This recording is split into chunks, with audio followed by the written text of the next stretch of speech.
శీర్షిక గోశాల.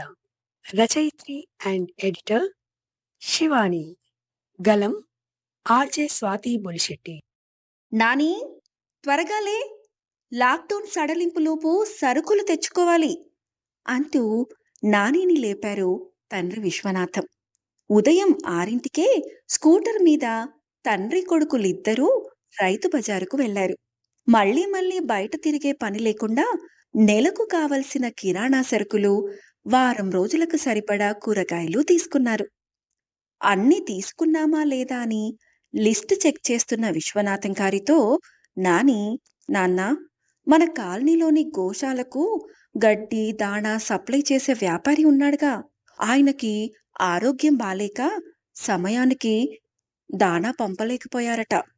వేరే వారిని మాట్లాడి దాణా వచ్చేసరికి మరో 2 రోజులు పట్టొచ్చట. పాపం నాన్న, ఆవులు, వాటికి కూడా ఏమైనా తీసుకెళ్దామా అన్నాడు. అన్ని ఆవులకు పెట్టేంత ఉన్నవాళ్ళమా మనం? అయినా ఇక్కడ ఏం దొరుకుతాయిరా అన్నారు విశ్వనాథం గారు.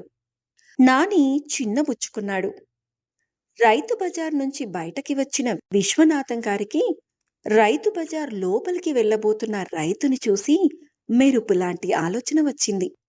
రైతుతో బేరం చేసి అతను తెచ్చిన తాజా టమాటాలను అట్నుంచటే గోశాల వైపు మళ్లించారు విశ్వనాథం గారు.